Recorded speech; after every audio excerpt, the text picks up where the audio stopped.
Heartiest congratulations to those who got admission in Garware College of Commerce for BBA CA course. तर मित्रांनो, BBA in CA म्हणजेच computer application. Computer application म्हटलं की इथे एक सगळ्यात मोठा प्रश्न मुलांच्या समोर येतो की सर, हा जो BBA CA कोर्स आहे, हा जो BCA कोर्स म्हणून आहे मार्केटमध्ये, त्याचा इक्विव्हॅलंट आहे का? तर मित्रांनो, हा इक्विव्हॅलंटच तुम्ही समजा. ज्या अपॉर्च्युनिटीज BCA नंतर मिळणार आहेत त्याच अपॉर्च्युनिटी तुम्हाला BBA CA नंतर मिळणार आहेत. तर गरवारे कॉलेज ऑफ कॉमर्स जे पुणे शहरामध्ये आहे, हे एक ऑटोनॉमस कॉलेज आहे आणि ऑटोनॉमस कॉलेज असल्यामुळे त्यांचा स्वतःचा सिलेबस आहे, स्वतःचा एक्झाम पॅटर्न आहे. तर ह्या सेशनमध्ये आपण समजून घेणार आहोत की यांचा सिलेबस काय असणार आहे, यांचा पेपर पॅटर्न काय असणार आहे, काय काळजी आपल्याला घेतली पाहिजे, परीक्षा कधी कधी आणि कशा पद्धतीने कंडक्ट केल्या जातात, अंदर और बाहर के सभी जो भी सिक्रेट्स है आज हम लोग रिवील करेंगे. चला आता समजून घेऊया हे सिक्रेट्स. तर मित्रांनो, सगळ्यात आधी आपल्याला समजून घेतलं पाहिजे स्टँडर्ड ऑफ पासिंग काय असणार आहे. तर स्टँडर्ड ऑफ पासिंग खूप सिंपल आहे. फायनल एक्झाम जी तुमची असणार आहे, म्हणजे समजा तुम्हाला दोन विषय असणार आहेत फर्स्ट सेमेस्टरला, सी प्रोग्रामिंग आणि DBMS. तर सी प्रोग्रामिंगची जी फायनल एक्झाम असणार आहे ती 60 मार्क्सचा तुमचा पेपर असणार आहे. DBMSचाही पेपर हा 60 मार्क्सचा तुमचा असणार आहे. मी थ्योरी एक्झाम बद्दल बोलतोय. तर 60 मार्क्स. आता या 60 मार्क्स मधून जर तुम्हाला 24 मार्क्स तुम्ही मिळवले तर तुम्ही पास होता. मग विषय असा आहे, सर पण फायनल एक्झाम तर 100 मार्क्सची असली पाहिजे. तर मित्रांनो, 60 मार्क्स ही तुमची एक्सटर्नल एक्झाम झाली.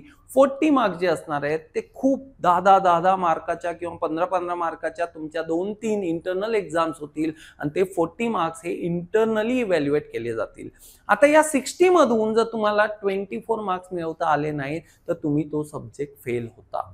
एक्सटर्नल हा वेगळा भाग आहे. एक्सटर्नल एक्झाम ही फायनल एक्झाम म्हणून आपण कन्सिडर करू आणि इंटरनल हा वेगळा भाग आहे. इंटरनल मध्ये जे तुमच्या CCE होणार आहे त्याला कुठलंही पासिंग नसतं. जेवढे मार्क्स तुम्ही मिळवायचे तेवढे तुम्ही मिळवू शकता. पण जर तुम्हाला या 40 मार्क्स मधून जी इंटरनल एक्झाम आहे लेस दॅन 16 मार्क्स मिळाले ते तुम्हाला कॉम्पन्सेट करावे लागतात एक्सटर्नल एक्झाम मध्ये. म्हणजे एक्सटर्नल एक्झाम मध्ये तुम्हाला 24 प्लस जे इंटरनल मध्ये कमी मिळाले ते तिकडे कॉम्पन्सेट करावे लागतात. तर थोडक्यात इंटरनल साठी पासिंग क्रायटेरिया नाही आहे, पण मार्क्स कमी मिळाले तर ते तिकडे तुम्हाला एक्सटर्नल मध्ये कॉम्पन्सेट करावे लागतील. समजा तुम्ही फेलच झाले हे विषय तर पुन्हा तुम्हाला बॅकलॉग मधून नेक्स्ट सेमेस्टर मध्ये ही परीक्षा देता येते. तर थोडक्यात तुम्ही समजून घेतलं की काय नेमकी एक्झामिनेशनचं पॅटर्न असणार आहे.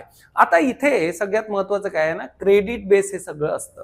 तर क्रेडिट बेस म्हणजे कसं असतं नीट समजून घ्या. काही कोर कोर्सेस असतात, काही कोर कोर्सेसचे म्हणजे जे काही कोर कोर्सेस असतील त्यांचे प्रॅक्टिकल असणार आहेत. जेनेरिक इलेक्टिव्ह काही कोर्सेस असणार आहेत जे नवीन न्यू एज्युकेशन पॉलिसीच्या अंतर्गत बरेचसे ऍडिशनल सब्जेक्ट्स इथे इन्क्लूड केलेले आहेत ते काही असतील. स्किल एनहान्समेंट कोर्स असणार आहेत, ऑन जॉब ट्रेनिंग, इंटर्नशिप्स वगैरे असतात, ॲबिलिटी एनहान्समेंट कंपल्सरी कोर्स असतात. तर इन शॉर्ट बघा, प्रत्येका सेमेस्टर वाईज जर तुम्ही कन्सिडर केलं 15-4 त्यानंतर हे कमी होत जातात जे कॉमन आहेत. त्यानंतर 2 स्किल एनहान्समेंट कोर्स इथे असतो. असे हे तुम्ही बघू शकता सब्जेक्ट टोटल 21. तर प्रत्येका सेमेस्टर मध्ये हे सगळं काही तुम्हाला दिलेलं आहे. कोर कोर्सेसचे 66 क्रेडिट हे झालेच पाहिजे NEP पॅटर्नच्या अंडरमध्ये. तर हा इंटरनल भाग आहे. तुम्ही फक्त एक्झाम पासिंगवर आणि एक्झामच्या स्वरूप जे काही आहे त्याच्यावर फोकस करा, बाकी क्रेडिट ऑटोमॅटिकली मिळतात. काही इथे तुम्हाला ॲडिशनल सर्टिफिकेट्स वगैरे जे असतात ते अचीव्ह करावे लागतात, काही ऑनलाईन कोर्सेस वगैरे करावे लागतात. त्या पद्धतीने तुम्हाला इथे क्रेडिट वगैरे ॲडिशनली मिळतात. ते सगळं काही गायडन्स ते तुम्हाला वेळोवेळी आम्ही देऊ. आता सगळ्यात महत्त्वाचं म्हणजे डिस्ट्रीब्युशन ऑफ क्रेडिट्सवर आपण आलो.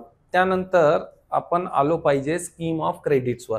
तर स्कीम ऑफ क्रेडिट्स खूप एकदम क्लॅरिटी तुम्हाला इथे मिळेल. बघा, नंबर ऑफ कोर्सेस किती आहेत 6. क्रेडिट पर थ्योरी कोर्स तुम्हाला मिळतोय 5x3. त्यानंतर credit for project practical course 1x4.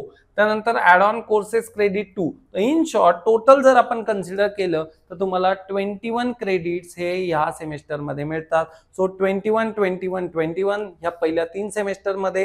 Then 4th सेमेस्टरमध्ये तुम्हाला 23 क्रेडिट्स होतात.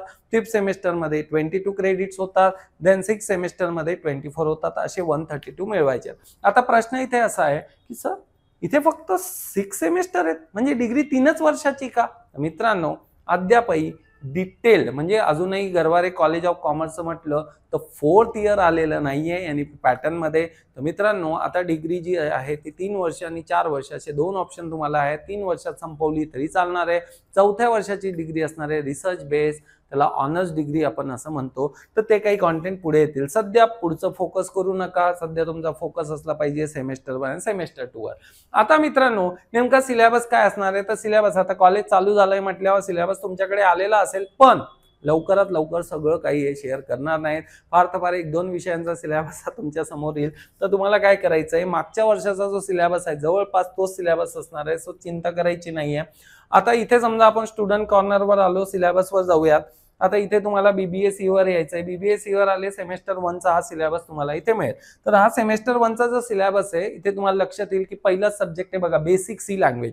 या बेसिक सी लँग्वेज DBMS हे सगळे क्रेडिट तुम्हाला इथे दिसतील की कसे तुम्हाला क्रेडिट इथे मिळणार आहे. तर पहिला विषय जो असणार आहे तो बेसिक सी प्रोग्रामिंग असणार आहे, mother of all programming language. मित्रांनो जर प्रोग्रामिंगचा श्री गणेशा करायचा असेल तर तुम्हाला तो बेसिक सी लँग्वेजनेच केला पाहिजे. पुढचा सब्जेक्ट असणार आहे DBMS म्हणजे असं समजू शकता की भाई विदाउट सोल बॉडी नहीं जी सकती, वैसा ही विदाउट बॅकएंड कुठलंही सॉफ्टवेअर जिवंत राहू शकत नाही. तर मित्रांनो ये फ्रंट एंड है ये बॅक एंड है. थोडक्यात असं तुम्ही समजून घ्या, कुठलंही सॉफ्टवेअर फ्रंट एंड आणि बॅक एंड त्याच्यामध्ये असतं. तर प्रोग्रामिंग लँग्वेज तुम्हाला एक लॉजिक बिल्डिंग तुमचं डेव्हलप होणार आहे या सी प्रोग्रामिंगमुळे, आणि जेणेकरून तुम्ही सॉफ्टवेअर करिअरमध्ये डेफिनेटली पुढचं पाऊल टाकू शकणार आहे.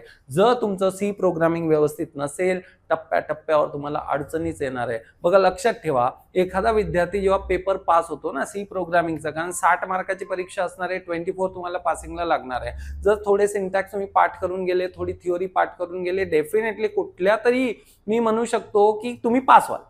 आता पास होऊन चालणार नाहीये. तर इथे लक्षात ठेवा, जसं जसं तुमचं लेवल पुढे जाणार आहे, सेमेस्टर 2 जाणार आहे, सेमेस्टर 3 जाणार आहे, ही लेवल हार्ड होत जाणार आहे.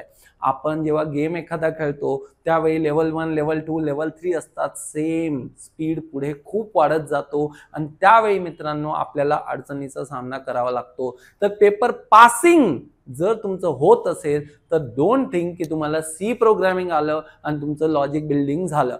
तर सी प्रोग्रामिंग सेम आहे, DBMSचंही तसंच आहे. SQL स्ट्रक्चर्ड क्युरी लँग्वेज ही मागे असते. आता होतं असं की आपण थिओरॉटिकली हा पेपर पास होऊन जातो, SQL हे प्रॉपरली येत नाही, लॉजिकली येत नाही आणि इथे आपल्याला अडचणींचा सामना करावा लागतो. तर सी प्रोग्रामिंग असेल, DBMS असेल, SQL असेल, हे 3 तुमचे मेजर झाले.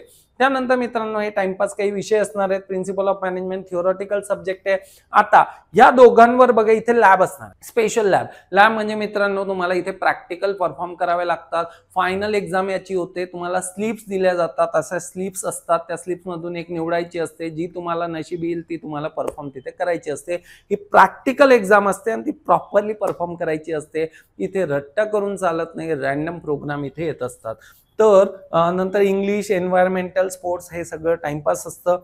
डिटेल जर तुम्ही बघितलं इथे तर डिटेल तुम्हाला इथे मिळतील की सी प्रोग्रामिंग मध्ये नेमकं आपल्याला काय काय करायचंय. बघा 100 मार्क्स, 60 मार्क्स ही तुमची फायनल एक्सटर्नल एक्झाम असणार आहे आणि 40 मार्क्सचं तुमचं CCE म्हणजे इंटरनल इव्हॅल्युएशन इथे असणार आहे. तर सगळ्यात आधी तुम्ही बेसिक जो सी प्रोग्रामिंग म्हणतो आपण त्याचे अल्गोरिदम, फ्लोचार्ट्स वगैरे इथे लर्न करता. त्याचा थ्योरी जी काही रिलेटेड असते ती बघता. Introduction to C language, then guys loops and all सगळ्या गोष्टी इथे येतात. ॲरेज अँड स्ट्रिंग पर्यंत हा जो सिलेबस आहे तो तुमचा इथे असणार आहे. म्हणजे हे फक्त बेसिक सी प्रोग्रामिंग आहे. हे चांगलं आलं तर सेमेस्टर 2 मध्ये तुम्हाला ऍडव्हान्स सी प्रोग्रामिंग इथे असणार आहे. पुढचा जो विषय आहे तो डेटाबेस मॅनेजमेंट सिस्टम असणार आहे. तर डेटाबेस मॅनेजमेंट सिस्टम मध्ये सेम तुम्ही इथे बघू शकता. आता इथे काय केलंय, मार्क्स किती आहेत 50. सी प्रोग्रामिंग साठी किती होते मित्रांनो, तिथे होते 100. तर DBMS ची थ्योरी वेगळी असते आणि DBMS मध्ये जो ऍडव्हान्स पार्ट असतो SQL तो वेगळा असतो. आधी हे असं नव्हतं. DBMS म्हटलं की अख्खा एकच विषय असायचा, पण NEP पॅटर्न मध्ये बऱ्याचशा छोटे छोटे गोष्टी, स्किल एनहान्समेंट कोर्स असेल, जेनेरिक कोर्स असेल, वेगवेगळे करायचे असतात म्हणून त्यांनी इथे पार्ट केलेले आहेत. हे ऑटोनॉमस कॉलेज आहे, इनका चाबी सिलेबस का इनके ही हाथ में है. तर यांनी काय केलं, डेटाबेस मॅनेजमेंट सिस्टम 50 मार्क्स साठी केलं आणि ह्या पद्धतीने तुम्ही बघू शकता हे तुमचे काही थिओरॉटिकल टॉपिक्स इथे आहेत. हा खूपच महत्त्वाचा टॉपिक मित्रांनो. सेकंड युनिट आणि थर्ड युनिट हा जो आहे ना तुमचा बेस एकदम मजबूत करणार। रट्टा जर तुम्ही इथे मारत असाल ना, इट मीन्स आप गडबडने वाले, आप गडबडने वाले। हे कॉन्सेप्ट पानी के जैसा चाहिए, एकदम पानी के जैसा चाहिए, कारण टेक्नॉलॉजी एवढी वाढलेली आहे, या टेक्नॉलॉजीसाठी तुमचा बेस पाया हा भक्कमच तुम्हाला लागणार आहे। रट्टा करून पेपर पास होणं वेगळे, मी पुन्हा पुन्हा सांगतोय, या भानगडीत पडू नका, तुम्हाला कॉन्सेप्ट कळालीच पाहिजे। तर नॉर्मली हे काय करतात मुलं, डेफिनेशन वगैरे पाठ करून एन प्रकारे पेपर काढून टाकतात, गोंधळ करू नका, हे व्हायला नको। पुढे जर आपण गेलो तर structured query language, so 50 basically SQL जर आपण म्हटलं डीबीएमएस प्लस एसक्यूएल 100 मार्क्सच होतात। तर आधी जे होते लक्षात घ्या की आधी 100% एसक्यूएल हा डीबीएमएसचाच पार्ट असायचा, 100 मार्क्सचा हा पेपर असायचा, पण आता हा सेपरेट केलेला आहे। तर एसक्यूएल आपण सेपरेट लर्न करणार आहोत। आता होतं काय इथे परत तोच गोंधळ आहे की कॉन्सेप्ट चांगल्या नसतात, वरती आता तुम्हाला ईआर डायग्राम वगैरे अशा बऱ्याचशा कॉन्सेप्ट येतात, त्यांचे कॉन्सेप्ट चांगल्या नसतात, नॉर्मल फॉर्मच्या कॉन्सेप्ट चांगल्या नसतात। मुलांना वाटतं की क्रिएट टेबल वगैरे असे टेबल वगैरे बनवले ते आपल्याला जमतायत म्हणून आपल्याला एसक्यूएल येतंय। तर एसक्यूएल त्या पद्धतीने येत नाही। जोपर्यंत तुम्ही स्वतः क्युरी ह्या लिहित नाही, क्युरी या डेव्हलप होत नाही, इमॅजिनेशन तुम्ही करू शकत नाही, तोपर्यंत एसक्यूएल जमत नाही। तर इथे मग ॲडव्हान्स एसक्यूएलचा हा पार्ट चालू होतो आणि या पद्धतीने तुमचा एसक्यूएलचा हा सिलेबस असणार आहे। तर हे जे 3 आहेत ना, हे बिलकुल मेजर, म्हणजे कुठलीही ऍडजस्टमेंट नको याच्यात, थोडीही याच्यात ऍडजस्टमेंट करायची नाहीये। तर पुढे आपण जाऊयात। पुढे तुमचा हा एक टाइमपास विषय येतो, सो मी याला काढतो। हा विषय कदाचित या वर्षी म्हणजे 2025 मध्ये काढून दुसराही रिप्लेस करू शकतील, पण जे मेजर आहेत ते मी तुम्हाला दाखवले। मग प्रॅक्टिकल स्लिप्स तुमच्या येतात की फायनल ज्या प्रॅक्टिकल एक्झाम होणार आहे त्या प्रॅक्टिकल एक्झाम बघा 100 मार्क्सची असते आणि तिथे तुम्हाला अशा रँडमली स्लिप्स येतात आणि ह्या स्लिप्स या तुम्हाला कुठली तरी तुमच्या नशिबी येते आणि ती तुम्हाला परफॉर्म करायची असते। तिथे मात्र ऍडजस्टमेंट चालत नाही, म्हणजे थ्योरी का काम वहाँ काम नहीं आएगा, आपको प्रैक्टिकली वो चीज बतानी पड़ती है। तो इथे बघा ह्या पद्धतीने प्रोग्राम्स असतात, देन वायवा ओरल असणार आहे, तुमच्या लॅब बुक्सलाही मार्क्स असतात। ह्या पद्धतीने मित्रांनो वेगवेगळ्या तुम्हाला इथे स्लिप्स असणार आहेत। तर तुम्हाला ह्या आत्तापासून रेफर केल्या पाहिजे, जेणेकरून तुमची तयारी जी आहे ती प्रॉपरली होणार आहे। बघा बघा बघा बघा सगळ्या स्लिप्स असणार आहेत शेवटपर्यंत, आणि त्यानंतर काही जे विषय आहेत त्यांचे इथे मार्क्स दिलेले आहेत। तर हा असणार आहे तुमचा सेमेस्टर 1चा, बाकी इंग्लिश अँड ऑल ते टाइमपास असणार आहे। तर आम्ही काय केलेलं आहे एनएचजी अकॅडमी मध्ये, सगळ्यात आधी सांगतो मित्रांनो, गरवारे कॉलेज ऑफ कॉमर्सला जर आपण असाल तर NHG academy to Garware college of commerce distance बघा, इट्स ओनली 4 मिनिट्स, 1.2 किलोमीटर। तर मित्रांनो जर आपल्याला अभ्यासामध्ये कुठलीही अडचण कधीही आली, visit NHG academy. Already C programming आणि डीबीएमएस ह्या विषयांच्या जे लेक्चर्स आहेत, ज्या बॅचेस आहेत त्या सुरुवात झालेली आहे। थ्योरी आणि प्रॅक्टिकल ह्या दोघांचा कॉम्बो हा प्रॉपरली इथे कंडक्ट केला जातो। गरवारे कॉलेज ऑफ कॉमर्सच्या अकॉर्डिंगली ज्या काही तुमच्या प्रॅक्टिकल स्लिप्स असतील त्या तंतोतंत जशा आहेत त्या प्रमाणात जशा आहेत तशाच इथे आम्ही तुमच्याकडनं प्रिपरेशन करून घेतो। सगळ्यात महत्त्वाचं म्हणजे लॉजिक बिल्डिंगवर सगळ्यात जास्त फोकस असतो। आमची इथे वैयक्तिक लॅब आहे, त्यानंतर क्लासरूम सेशन्स इथे कंडक्ट केले जातात, नोट्स तुम्हाला मिळतात, कुठल्याही प्रकारचं बर्डन तुम्हाला इथे येत नाही। तर थोडक्यात टायमिंग बद्दल बोलायचं झाल्यास टायमिंग सुद्धा खूप फ्लेक्झिबल असतो। तुमचं कॉलेज सुटलं सरळ तुम्ही अकॅडमीत येऊ शकता, अकॅडमीत तुम्ही प्रिपरेशन करू शकता, स्वतःचंही लॅबमध्ये बसू शकता। इन शॉर्ट स्टडी सेंटर म्हणून तुम्ही याला समजू शकता। त्यानंतर तुमचं रेग्युलर सेशन इथे कंडक्ट केलं जातं आणि फायनली तुम्ही घरी जाऊ शकता। तर थोडक्यात जर पॅटर्न इथे बघितला आपण तर आम्ही कॉम्प्रिहेन्सिव्हली तुमची तयारी करून घेत असतो, तुम्हाला घरी कुठल्याही पद्धतीचं दडपण प्रेशर येत नाही। आता मित्रांनो जर आपण सेमेस्टर 2 बद्दल बोलूयात, चला सेमेस्टर 2, तर सेमेस्टर 2 मध्ये मी सांगितलं तुम्हाला की इथे ऍडव्हान्स पार्ट असणार आहे। म्हणजे आता तुम्हाला जर बेसिक सी व्यवस्थित कळालं नाही, डेफिनेटली ऍडव्हान्स ही कळणार नाही। तुम्हाला बेसिक डीबीएमएस कळालं नाही, डेफिनेटली इथे तुम्हाला व्यवस्थित आरडीबीएमएस कळणार नाही। तुम्हाला एसक्यूएल कळालं नाही, तुम्हाला पीएल एसक्यूएल कळणार नाही। त्यानंतर इथे अजून एक ऍडव्हान्स सब्जेक्ट येतो आणि that subject is business mathematics. इथे मात्र तुमचा सगळा गोचा होतो, कारण बिझनेस मॅथमॅटिक्स मध्ये बऱ्याचशा काही अशा कॉन्सेप्ट आहेत ज्या मुलांचं मॅथमॅटिक्स बॅकग्राऊंड नव्हतं किंवा असेल पण परफेक्ट नव्हतं, त्या मुलांना इथे अडचणी येतात। तर बिझनेस मॅथ्स असतं, त्यानंतर इथे तुमची लॅब असते या 2 विषयांवर। तर थोडक्यात 1, 2, 3, 4 त्यानंतर तुमची लॅब हा 5वा हा मेजर असतो. बाकी मित्रांनो इंग्लिश अँड ऑल याला आपण टाइमपास म्हणू शकतो. तर थोडक्यात तुम्हाला अंदाज आला असेल की पहिल्या सेमेस्टरमध्ये कोणते विषय असतील, दुसऱ्या सेमेस्टरमध्ये कोणते विषय असतील. आता थोडासा किती आणि कसा अभ्यास करायचा आहे तर थोडक्यात मी याला पुन्हा काउंट करतो बघा. याला मी वरती नेतो, ये चला गया ऊपर. ओके, तर बघा एक विषय 2 विषय, ठीक आहे. फायनल पेपर तर असणार आहे, तर फायनल एक्झाम तर लिहायची 1 2 3 4 5 6 ही प्रॅक्टिकल एक्झाम असणार 6 7 8 9. तर थोडक्यात जर आपण इथे अंदाज घेतला तर हे 4 मेजर झाले तुमचे आणि त्यानंतर हे जे झाले उरलेले 3 ते 4 ते मायनस झाले. तर साधारणतः 6 to 7 ह्या एक्झाम्स तुम्हाला अपियर करायच्या आहेत.